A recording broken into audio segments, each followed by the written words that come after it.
नमस्कार साथियों, आपका चैनल। आज हम जिस विषय पर चर्चा करेंगे, कन्यादान समाज की एक कुरीति है, ताकि धर्म के रक्षक धर्मांध लोग इस बात को, इस कुरीति को भी अपनी तरीके से जस्टिफाई करने की कोशिश करेंगे कि ये सही है और इसके पीछे ये कारण है, ये कारण है। हम लोग इसका एक और पहलू देखेंगे कि कन्यादान का मतलब क्या है, क्यों कन्यादान कहते हैं, कि शास्त्रों में, इनके ग्रंथों में कन्यादान के बारे में क्या बात कही गई है। तो आइए शुरू करते हैं आज की चर्चा। तो पहले ही मैं लीगल डिस्क्लेमर आपको दिखा देता हूं कि हमारा उद्देश्य किसी भी व्यक्ति या किसी भी समुदाय की धार्मिक भावनाओं को आहत करना नहीं है। जो ग्रंथों में लिखा है हम उसी के रेफरेंस पर हम बात करते हैं, विचार करते हैं, चर्चा करते हैं। इसके बाद भी अगर किसी के धार्मिक भावनाओं को आहत होता है, अगर किसी की धार्मिक भावनाओं को ठेस पहुंचती है, तो ये संपूर्ण रूप से अनजाने में हुआ है।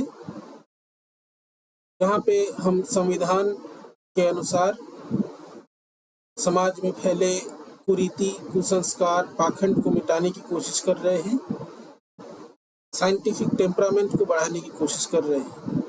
तो आइए शुरू करते हैं आज का टॉपिक। तो हमारे ब्राह्मण धर्म में दान का क्या मतलब बताया गया है, पहले इसको जान लें। तो वरंग वृणीश्व मतलब ये दान के बारे में जब बात करते हैं तो शास्त्रों में ऐसा बताया जाता है, वरो वरयते कन्याम। वो कन्यादान को भी बताते हैं कि जो वर है वो वधू को एक्सेप्ट कर रहा है, स्वीकार कर रहा है। तो यहाँ पे दान का मतलब ये इन्होंने बता रखा है कि कोई भी चीज अगर आप किसी को देते हैं तो उस वस्तु पर से आपका अधिकार नहीं रहता है। दान और भिक्षा में अंतर है। दान के बदले में आप कुछ और, उसके बदले आपको कुछ नहीं मिलेगा। जिस चीज का आपने दान कर दिया उस चीज पर से आपका अधिकार समाप्त हो गया, इसी को दान बोलते हैं। तो आइए देखते हैं दान की कुछ घटनाएं जो इनकी कहानियों में, कथाओं में बताई गई हैं, बड़े गर्व से बताई गई है। तो दान की जो कुछ घटनाएं आती हैं हमारे सामने, सबसे पहले है राजा बलि का दान, जिनको धोखे से, जिनके साथ धोखा किया गया, छल कपट से भरे हुए एक प्राणी ने ब्राह्मण का वेश धारण करके राजा बलि से दान के रूप में उनका साम्राज्य, उनका राज्य सब कुछ मांग लिया। और राजा बलि को जो है कह दिया गया कि आप जमीन के नीचे रहेंगे या आप निर्वासन में चले जाएंगे। ये भले ही कहानी हो, लेकिन इससे कुछ सीखने को मिलता है, इससे कुछ समझने को मिलता है। तो इसके बाद राजा बलि अपना सब कुछ खो चुके होते हैं, क्योंकि उन्होंने सब कुछ उस ब्राह्मण को दान कर दिया। और दान लेने के बाद उस ब्राह्मण ने उसके सर पे पैर रख दिया। तो दूसरी घटना में कर्ण का कवच दान, ये सब आप जानते हैं कि कर्ण के सामने भी फिर से एक ब्राह्मण आता है और उसका कवच कुंडल, जो बॉडी आर्मर होता है, उसको वो मांग लेता है। और इसके बाद कर्ण जो है लड़ाई में मारे जाते हैं। तो इन दोनों स्थितियों में आपने देखा कि छल और कपट से एक खास तबके के व्यक्ति, एक ब्राह्मण ने दान के रूप में जो एक व्यक्ति से उसका सब कुछ मांग लिया और उस व्यक्ति को समाप्त कर दिया। कर्ण युद्ध में मारे गए, राजा बलि भी निर्वासन में चले गए, उनका सब कुछ उनसे छीन लिया गया दान के माध्यम से, और इसको कहा गया दान। एक और दान जो समाज में प्रचलित है वो है कि लोग घर दान करते हैं। जैसे कोई बहुत अमीर आदमी है, उसके पास कोई मकान है या उसकी कोई संपत्ति है, वो किसी संस्थान को उसको दान कर देता है, मंदिर को दान कर देता है, आश्रम को दान कर देता है। धन संपत्ति, सोना, ये दान करने की वस्तुएं हैं। कई लोग ऐसा दान करके बड़े गर्व से जो है चारों ओर कहते हैं कि हमने ये दान कर दिया, वो दान कर दिया, हमने मंदिर को इतना सोना दान किया, जमीन दान की, अपना मकान इस आश्रम को दान किया। एक और दान है, समाज में भी प्रचलित है, जिसको पिंड दान बोलते हैं। इससे कहा जाता है कि ये पिंड दान करने से मृत व्यक्ति की आत्मा को मुक्ति मिलती है। अब ये जो सारे दान के जो घटनाएं आपने देखी या कहानियों में या जो प्रथा आज भी प्रचलित है पिंडदान के रूप में, उसमें जो आपने देखा, इसमें मुख्यतः ये कुछ चीजें जो है कॉमन है।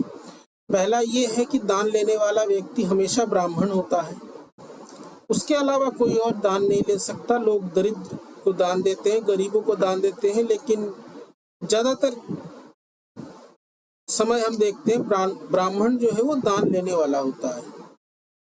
तो पिंडदान भी उस समय ब्राह्मण के सामने ही होता है, उसको अच्छी खासी दक्षिणा देनी पड़ती है।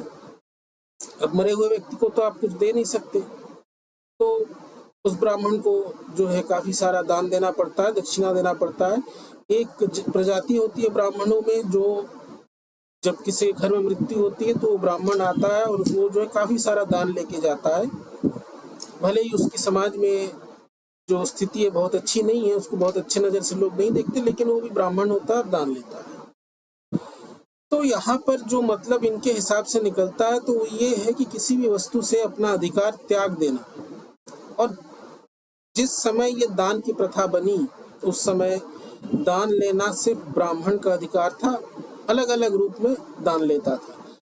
विष्णु आता है बलि के पास तो ब्राह्मण का रूप लेके आता है, इंद्र आता है कर्ण के पास तो ब्राह्मण का रूप लेके आता है, और भी कई इस तरह की घटनाएं हैं। अब उन सभी घटनाओं को अगर चर्चा करने जाए तो समय व्यर्थ ही समय नष्ट होगा।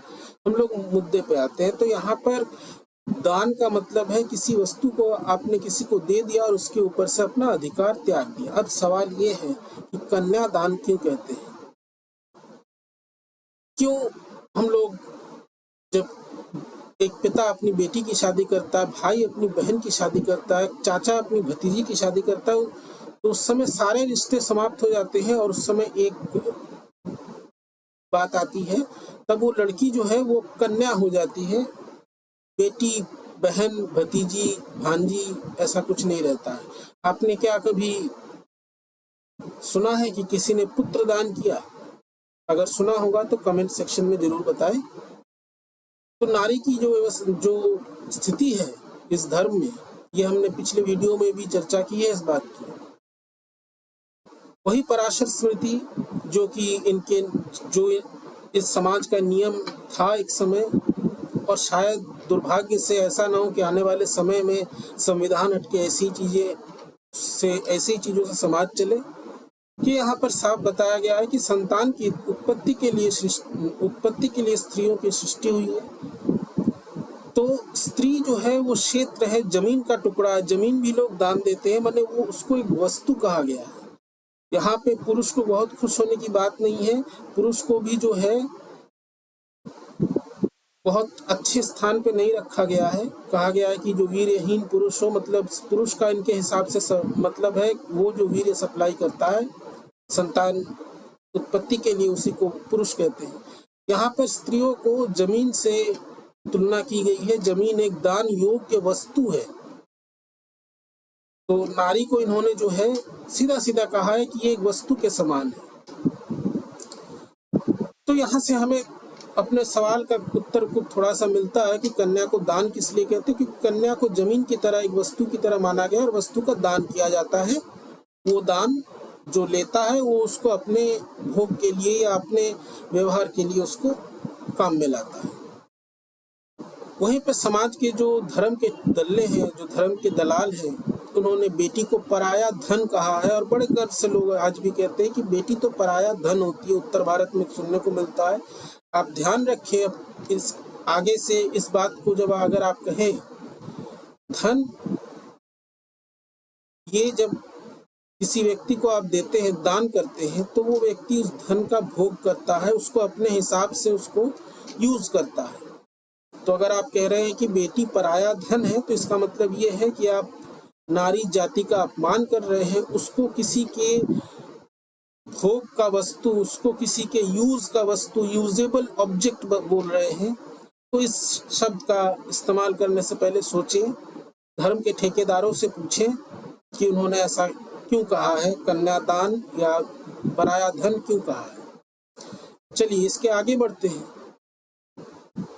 जो महान कानून की किताब है इनका मनुस्मृति, इसको हमने पिछले वीडियो में भी डिस्कस किया था। तो यहाँ पे जो है बड़ा सुंदर लिखते हैं मनु महाराज कि भाइयों का बंटवारा एक ही बार होता है, कन्यादान एक ही बार होता है, और दान भी एक ही बार कहने से हो जाता है। मतलब आपने अगर कह दिया कन्यादान हो गया तो हो गया, इसके बाद उसको आप बदल नहीं सकते। तो आज के समय में जब कानून ने, संविधान ने ये ऑप्शन आपको दिया है कि अगर कोई पति पत्नी है, उनमें अगर ठीक से एडजस्टमेंट नहीं हो रहा है तो वो डिवोर्स ले सकते, तो यहाँ पे ऐसी कोई बात नहीं है। पिता ने एक बार अपनी बच्ची को, अपनी बेटी को दान कह दिया कि मैं कन्यादान करता हूँ, उस पर से उस पिता का अधिकार समाप्त हो जाता है। किसी भी हालत में अगर वो लड़की अपने ससुराल में किसी समस्या में पड़े तो नियम, इनके हिसाब से नियम ये है कि वो अपने घर को अपने पिता के पास, अपनी माँ के पास, अपने भाई के पास नहीं जा सकती, क्योंकि वो दान की हुई वस्तु है और जिसने उसे दान किया है उसका उसके ऊपर कोई अधिकार नहीं है। इन्होंने साफ लिखा है, जैसे गौ, घोड़ी, ऊँटनी, दासी, भैंस, बकरी और भेड़ आदि में संतान पैदा करने वाला उस संतान का स्वामी नहीं माना जाता, ऐसे ही परस्त्री में संतान का भागी नहीं होता। यहाँ पे कौन किसका पिता है या कौन किसका संतान है उसकी बात हम नहीं कर रहे हैं, लेकिन जिस तरीके से तुलना की गई है तो मनु महाराज के समय या मनु महाराज जैसे लोग या उस समय की समाज व्यवस्था में नारी और गौ, घोड़ी, ऊँटनी, दासी, भैंस, इनके बीच में शायद ये लोग बहुत ज्यादा फर्क नहीं करते थे। जिस धर्म का गर्व होता है, गर्व से कहो हम ये हैं, उसकी किताब कभी पढ़ लें, फिर सोचे कि आप किस पे गर्व कर रहे हैं, और जिस चीज पे आप गर्व कर रहे हैं वो शायद आपको कहीं ना कहीं एक विकृत व्यक्ति के रूप में पेश करेगा।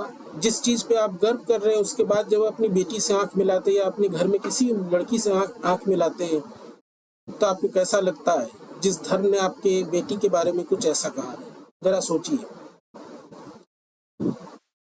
तो ईसा से लगभग 800 वर्ष पहले यास्क नामक एक ऋषि ने जो है निरुक्त लिखा, जिसको वैदिक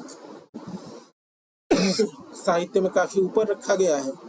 इसमें नारी का रूप लिखा गया है, क्योंकि बेटी को जो है कई बार दुहिता कहते हैं, आत्मजा कहते हैं।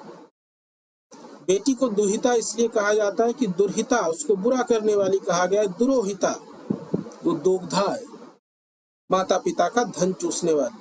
क्वेंग नेतव्या, इसी से कन्या शब्द आया है।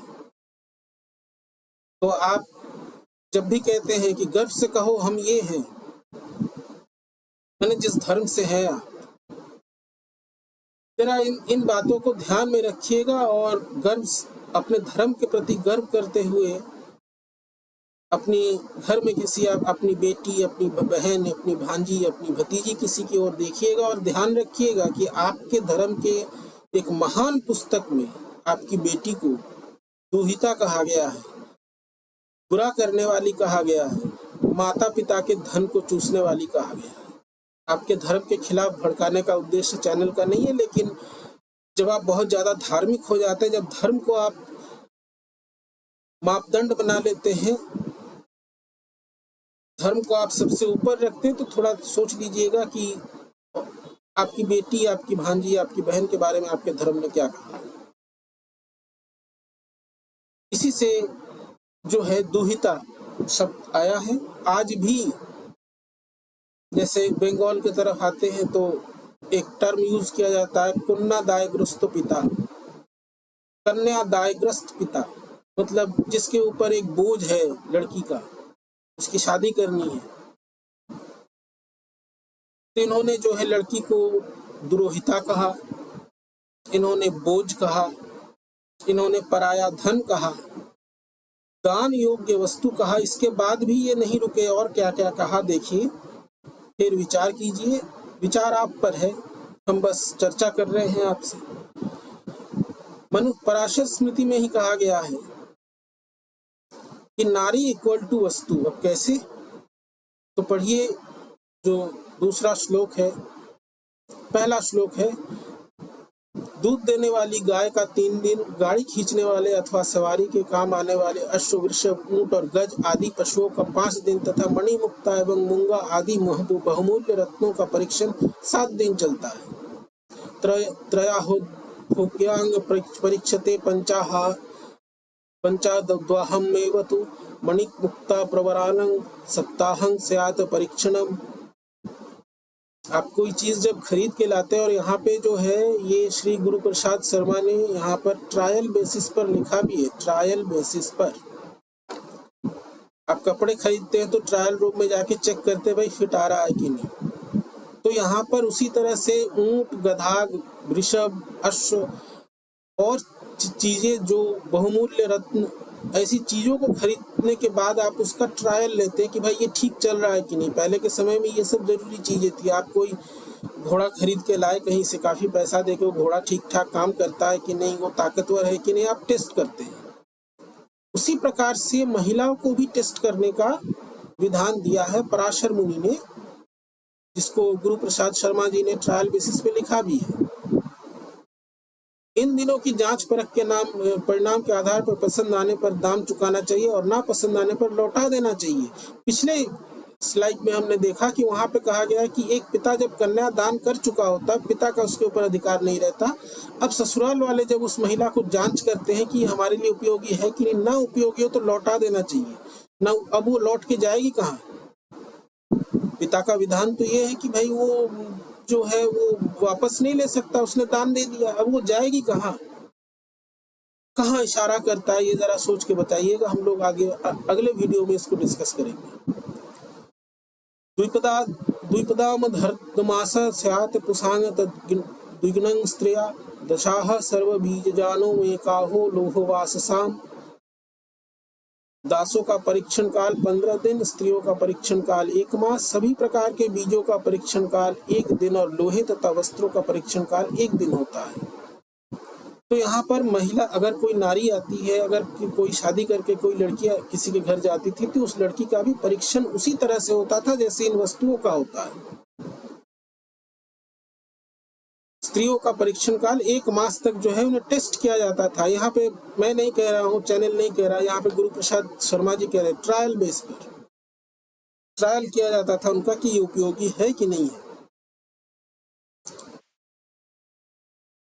इसके बाद जो है इन्होंने लिखा है पराशर स्मृति में ही, पतेव जीवती या नारी उपश्यतो व्रतमाचरेत आयुषं हरते भर्तु सा नारी नरकं व्रजेत। पति के जीते जी अगर कोई व्रत करती है तो वो जो है उसके पति का हानि करता है, उसके आयु का नाश करता है। तो ये जो करवा चौथ करने वाली महिलाएं हैं, इनको कोई बता दे, वो देखे, वो सोचे किस धर्म को आप मान रही हैं।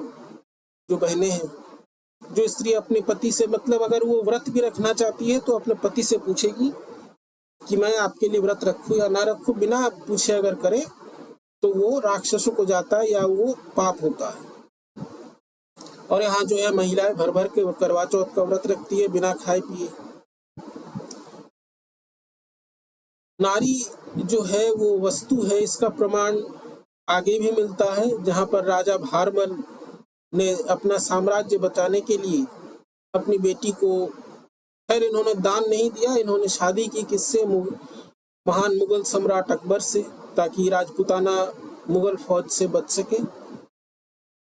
आप सब जानते हैं, सबको, सभी लोग, हम लोग जानते हैं कि इनका नाम जोधाबाई था। हालांकि इतिहास जो है इस बात की पुष्टि नहीं करता है। इनका नाम मरियुज़-ज़मानी था। तो अकबर के पास जब इनकी शादी हुई राजा भारमल ने, अकबर ने नाम तक अपने धर्म के हिसाब से दिया। अगर राजा भारमल को इतनी ही चिंता थी अपने साम्राज्य की, तो वो और किसी उपाय से संधि कर सकते थे। बड़े सुंदर से तरीके से इन्होंने कहा कि हम जो है संधि, अपना पारिवारिक रिश्ता बनाकर संधि कर रहे हैं। और ऐसी घटनाएं बहुत हैं जहां पर राजनीतिक फायदे के लिए महिलाओं का इस्तेमाल किया गया है और उस इस्तेमाल को शादी कहा गया है। तो ये आज हम लोगों ने देखा कि कन्यादान क्यों कहते हैं, कन्या का स्थान क्या है। तो इस वीडियो को देखने के बाद आप विचार करें, आप सोचें। अगर आप कुछ और तथ्य देना चाहते हैं तो अवश्य कमेंट सेक्शन में दें। चैनल कभी नहीं कहता कि उसने जो दावा किया वही सत्य है, सब कुछ है। आप अपनी तरफ से कोई कमेंट दे सकते हैं।